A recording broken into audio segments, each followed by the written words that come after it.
Alright, in this video I'm going to show you guys something that you may already be pretty familiar with, and that is the CQBR Block II, also referred to as the Mark 18 Mod 1 rifle. And the reason I say a lot of you are probably familiar with this rifle is because it is one of the most cloned rifles in the clone community. And that's no different for me. I've had 3 or 4 of these at this point over the years. I've had different variants of them. This one in particular I have based off of a MARSOC CQBR, and I'll get more into that later in the video. But for a lot of people, either this rifle or the Mark 12 Mod 1 or just a basic M4 carbine are the first rifle that they will ever clone when they're first getting hooked on the hobby. So in order to make this video different and not as redundant to all of the other CQBR Block II content on YouTube, I am going to highlight what makes this build different in terms of being a MARSOC build, just in case that's the direction you want to go when building your CQBR, but this will also serve as a good source of information for just building one in general, because I'm going to go over the individual parts. So, getting right into it, a brief history of the Mark 18 Mod 1, or CQBR Block II as it's technically called.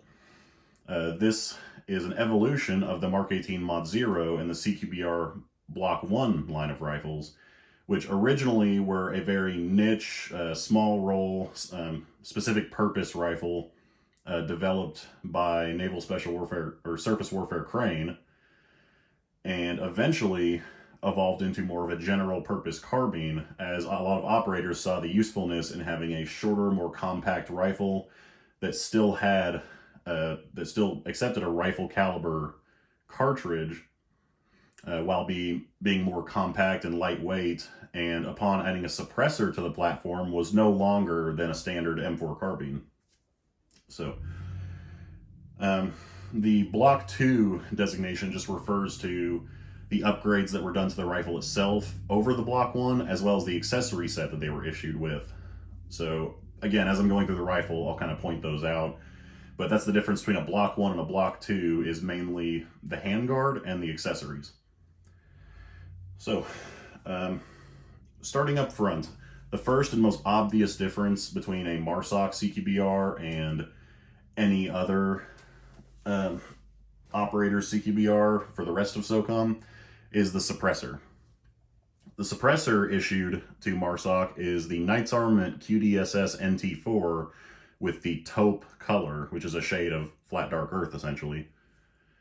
Now, a quick note about the taupe that Knights Armament uses to coat their current suppressor line. Their current suppressors are all coated using high-temp Cerakote, which is their C-Series Cerakote. And that Cerakote, in terms of performance and longevity, is much superior to what they were using before. The coating that I have on my suppressor is what originally they used before high-temp Cerakote was made. And that is Norel's Moly Resin paint. Now, the application of Norel's Moly Resin is very similar to Cerakote in that you blast off the old coating, spray on your new coating after thoroughly cleaning the surface, and then bake on the finish. And I'll clip in some photos and video throughout this of that being done to my suppressor.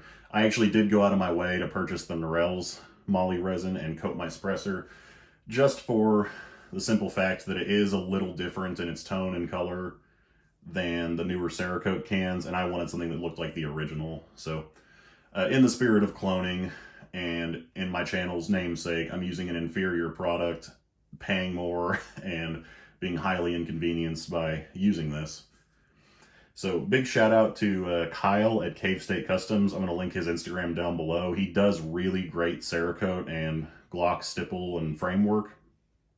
But he took on this project, and last night me and him knocked out this suppressor coating and learned a few things along the way.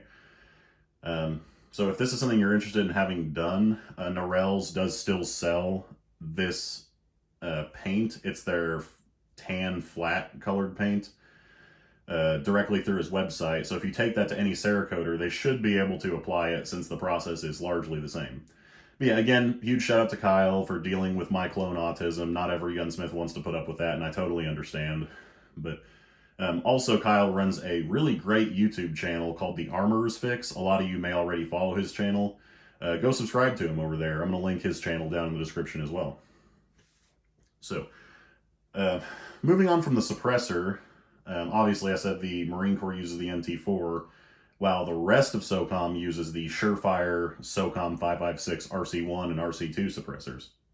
So, and that goes for the Marine Corps as a whole. They seem to, as a whole, stick with tradition and stick with the older, tried and true Knights Armament suppressors, and never really made the switch over to the Surefire cans. So, anyway, moving on to the barrel.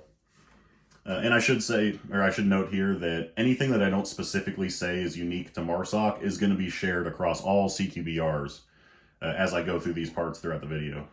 So unless I specifically denote something as being, unique to MARSOC, just assume that any SOCOM rifle would have this, or that would be an option for building one of these clones. So the barrel is a Colt government profile 0.070 inch gas port 1-in-7 twist barrel. Now that's a mouthful, but Colt does still sell these barrels occasionally. In fact, I picked mine up off of Brownells. I got lucky and they've just gotten some in. But this is the spec'd barrel for the CQBR Block II. A lot of people have asked me, and so I'm just going to mention this here, chopping down a SOCOM profile barrel to 10.3 inches is not clone correct.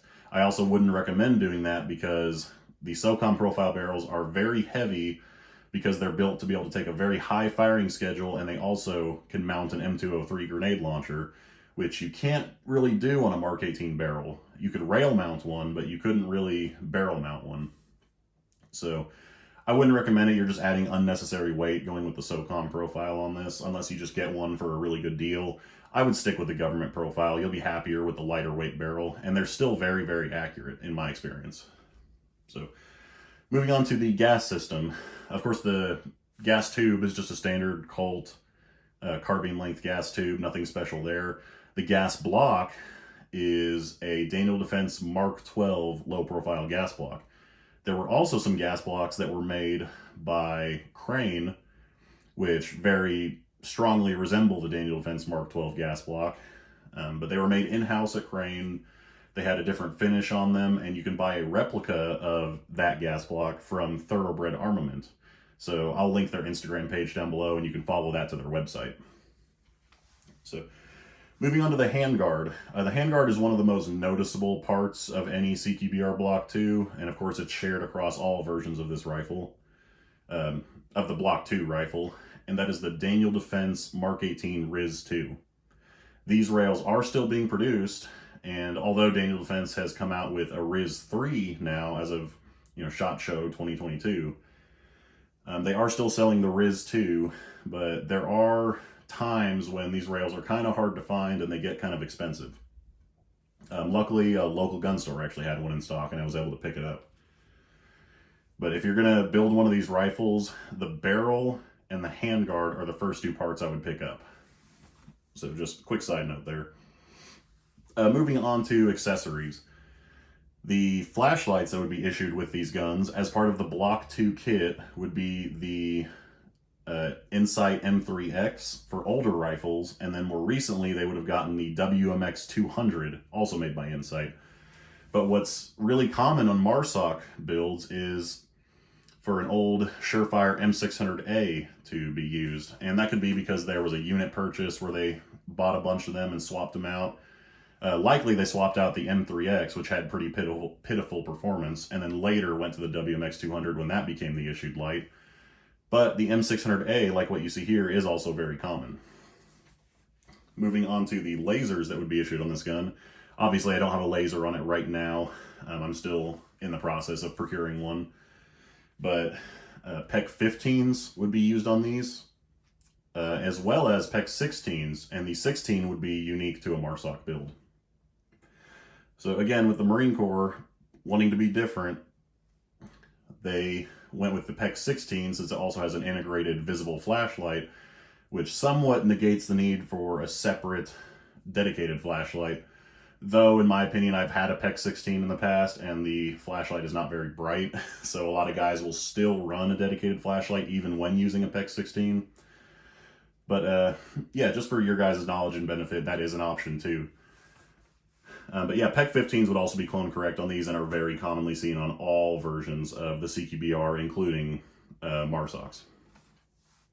So as far as foregrips go, these kits would have been issued with the Tango Down vertical foregrips, as well as the Daniel DeVence Convert grip, which is not as commonly seen, but is a cool grip.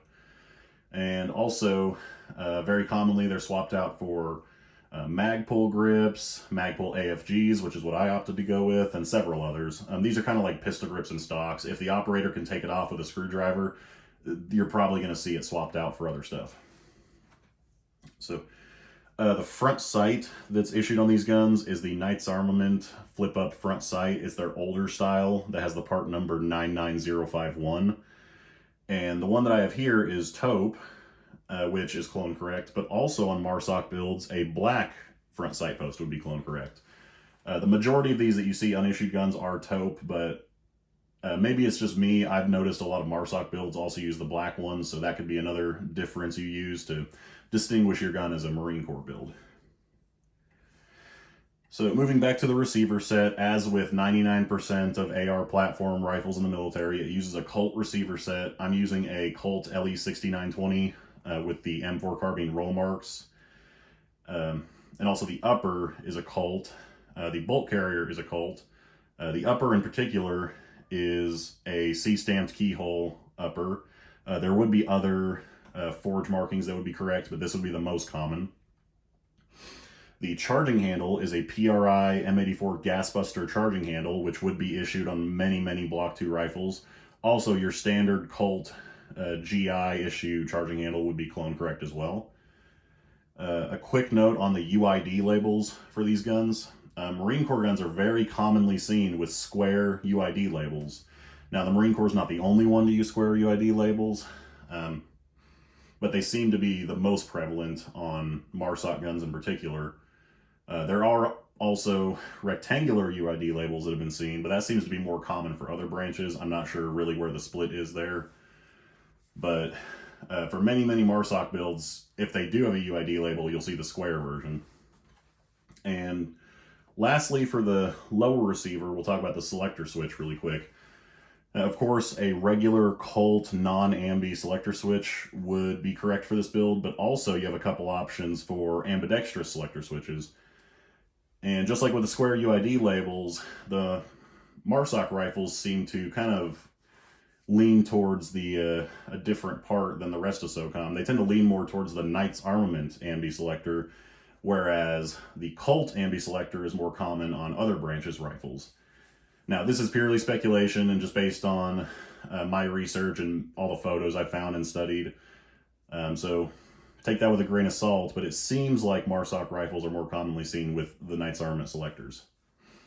So moving to the rear sight, the rear sights are going to vary on these guns. You'll see a lot of Knights Armament rear sights, particularly the older style 300 meter and 600 meter rear sights. The one I have here is the 300 meter, or the lollipop rear sight as they call it. You'll also see the 600 meter micro rear sights that have the USMC stampings on them, since the Marine Corps specifically orders those for their M16 and M4 rifles. A lot of them make their way onto the Block II rifles as well. So I'll touch on optics really quick. There are a few different optics that are commonly seen on all CQBRs, and there's only really a couple small differences with the MARSOC rifles as far as what's issued.